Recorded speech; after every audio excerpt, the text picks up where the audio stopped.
Have you ever wondered why some fair value gaps work spectacularly, some just fail unexpectedly? In this video, we'll be breaking that mystery down. I know the frustration of trying to navigate these complex markets and these concepts, and despite having watched hundreds of hours of videos going through to different educators, you still find yourself struggling. Having spent thousands of hours in the charts myself and watching every single piece of ICT content, I have figured it out. And in today, I'll be teaching you things. But let's go ahead and start with common gaps. What are they? How they work? So that way you can understand the difference between them and the other different types of gaps that ICT has in his advanced gap theory hierarchy. All right, so a fair value gap, this is the standard typical ICT fair value gap in the form of a SIBI or busy. You can call it that as well. Inefficiency, it's an imbalance. You can see them come back and trade back to them, like price will revisit these and they can act as support and resistance. You can also flip these, and then once price goes through them, they can act as support or resistance. I'm not going to spend a lot of time on that because you guys know if the regular common gap, fair value gap is. What the main focus of this video is going to be there, the breakaway fair value gap. Let's go ahead and break down what a breakaway gap is, and then we'll go through a couple slides here, and then we'll hop into the charts and go over a couple examples.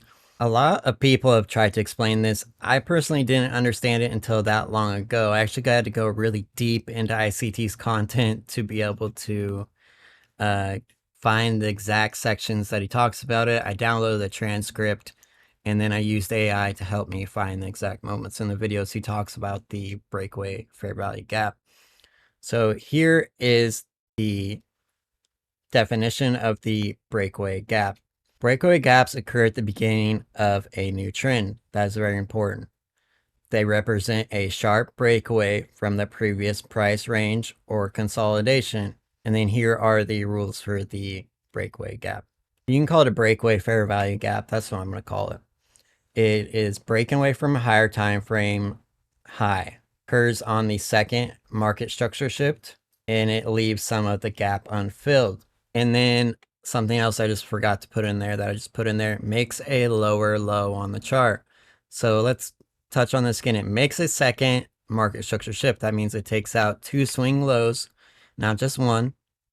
So you'll see the break of the second one, and then that when it breaks that, that's when the fair value gap will form. It makes a lower low as well.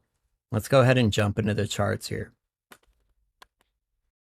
So something that has always helped me is making diagrams, because that is the first way I want to go through complicated concepts that are hard to grasp. So I suggest you go ahead and pause the video, find a blank spot on your chart, pull up your laptop, whatever you're working off of, and do this with me. It will help you a lot. All right, so hopefully you did that. My goal for this video is to explain this because I think it will really help you identify which fair value gaps are going to be expected to be closed, which ones are expected to be open. And then it's not to like a get rich quick scheme. No, it's not that. It's I want to get you to where you're able to make enough profits to quit your 9-to-5 job, because that's everyone's goal. Everyone, including myself, that was my goal, was to get the fuck out of my job, right? So hopefully after watching this and some of my other content, you're able to do that. I also do one-on-one mentoring. I've helped many people reach their goals and get funded and take it to the next level. So what are we looking for here? We're going to be looking for a move up, and then as it's kind of like climbing up in here, it's gone to our point of interest. So we could say that this is our point of interest right here, which is going to be a liquidity or inefficiency. It has to be one of those two. It has to have filled an inefficiency, or it has to have ran liquidity. And the rules for market structure are going to be, it is going to occur on the after the second market structure shift, and it is going to be a lower low. So right off the bat, you see from here, we have a swing low here, and then we have a swing low here. So while this might be a little bit more risk, depending on how you trade it, it's going to be a more high odds trade. So then we're going to see price come back down, pull back down after it's gone into our point of interest. And then we'll see that first market structure shift, which occurs here. And then this is where you're going to have that first common fair value gap form. And then this is going to be your 2022 mentorship model, fair value gap, market structure shift, entry short, right? So then we would expect to see this one filled all the way, at least over 50% of it. And then price will move back down. And then this move is going to be quite aggressive here. It's going to create a larger fair value gap. Doesn't have to be, but most of the time it's going to be a larger fair value gap. It's going to take out that second swing low. So check, second market structure shift. Did it make a lower low? It is about to. So then you'll see a second fair value gap form here like this. And then we wouldn't be expecting it to fill it all the way in. No, we would just be expecting it to come back into about here. Usually it lines up with that previous low that was just made. And then that would be your short entry here. So now I'm sure what's going on in your head is, what the fuck? This isn't that complicated. It's really not. You just need a set of rules. You need a system to finding them and a system to understanding them. Let's go over a bullish one here. So then you'll have your point of interest here. You'll have move down, come back up, break that one, and come back down. And then boom, hits our point of interest, and then it starts coming back up. We get our first market structure shift right here. And then you'd be looking for a fair value gap somewhere in here. Then a return to that fair value gap, which will also be a breaker in this example. And then price to move up again. And then we have our second market structure shift happening. And then price is going to what? It's going to come back down, touching this fair value gap, come back to that previous high, which now this would be your mitigation block. And then it offers support there and then up. So just like before, you have your common fair value gap there. And then you have your breakaway fair value gap here. All right, let's go ahead and go straight into the charts. And then if you're not doing this in your charts, I suggest you go ahead and screenshot this right here. I'll also post it on my Twitter. Kind of like so you have a diagram. So when you go to study, you know what you're looking for. This is exactly what I've always done with any ICT concept that I found confusing to understand at first. Here we have from today's price action. This is Monday, December 4th. We had daily low here, and then here is your high time frame point of interest, which is right here, which is going to be a daily breaker block.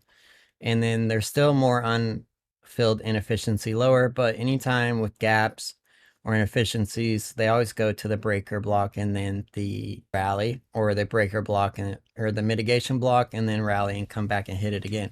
So we had that move down to the point of interest. Now, what are we looking for? Our rules, we're looking for a fair value gap, like 2022 mentorship style, which is going to be right here. There's a small little fair value gap in here. And for the sake of this, let's just go ahead and drop down a little bit more. You can apply this to any time frame. It'll just be easier to demonstrate on the 30-second chart because there's going to be more fair value gaps and stuff like that. Okay, so here's that same fair value gap that I was looking at on the 1 minute, but it actually extends into here, and then there's actually your original one here. But we're looking for the one after the first run on the first market structure shift, so that happens right here. So we'll just use this one right here. So this is your first market structure shift, check. Fills the fair value gap, check. Even though it doesn't support it, there's another fair value gap down here that it was filling in the rest of the way. So now where is the breakaway fair value gap? We're going to look for the second, step 2, look for the second market structure shift to occur, which is going to happen right here, right? So there's your second market structure shift. And then what do you know? Like, look, there's your breakaway fair value gap here. Let's go back to the 1 minute so I can show you on the 1 minute. It's a little bit clearer on the 1 minute. So there's your second market structure shift. Boom, right there. And then why price doesn't fill this all the way in? No, it doesn't. because it's a breakaway fair value gap. So you wouldn't be expecting it to fill in this one all the way because that's just not what it's going to do. It's going to go to top of that previous high like we talked about, just like here. So this is your mitigation block right here. So it's going to go to the mitigation block. We put it even on the close of the candle and it lines up perfectly with it. It leaves open a lot of this fair value gap. Both of them actually, there's two little ones there, but I would just make these one fair value gap. So from there to there, it doesn't go. So let's go ahead and mark this off. And I know this fair value gap's pretty small in the 1 minute, but it still counts. You can tell because the closes of the candles respect it. Wicks are going to do the damage, and then the close of the candles are going to tell the story. All right, so I would suggest you go ahead and pause this and find this in the chart and go through it right now. Go ahead and pause it and then mark it out. I haven't marked out. That way you lock it in. That way you can screenshot it so you have it for later, because this is a great example of it. This would actually be a great strategy to get funded with. I am a funded trader. I have been for quite some time. I created a website. It's verifiedfundingcompanies.com. You can subscribe to my newsletter and get the newest discounts sent to your email, or you can just check out my website. There's Bullnox 72% off one, and then 75% off accounts. Apex Trader Funding 71% off of all accounts. Take Profit Trader 50% off, and then you get a free account once you pass. And you guys know about Top Step Trader, Trade Day. These are all companies I trust. And then Trader has a cool competition that I'm actually going to be joining here. And, you know, the grand prize is 25K. And then the top 5 finalists get to go to Dubai and trade there, I guess. But it's a $1,500 static drawdown. That's why I'm interested in it. There's no daily loss limit. And then you can't hold the trades overnight. And max 3 contracts. I think it'll be a good contest. I'm actually going to purchase the contest entry. And if you use my code, you get $50 off of the normal price. So go ahead and check that out, guys. You can also check out my YouTube. I do live trading 3 times a week. As you can see, here are all the live streams, right? And if you join my membership, you can watch it while it happens, or you can watch it after the fact and kind of study it. It's up to you what you want to do. But to join that, you would just go to my channel and then you would push join. If you're not getting my notifications for my live streams, I'll say it once, I'll say it twice, I'll say it 100 times. You have to make sure that you have notifications turned to all on and you're subscribed to my channel. If you have 2 devices, let's say use your laptop or your cell phone, you have to have these both turned on both devices or you won't get it at all. I don't know why they haven't figured this out by now. It's kind of strange. You would think they would have figured that out by now.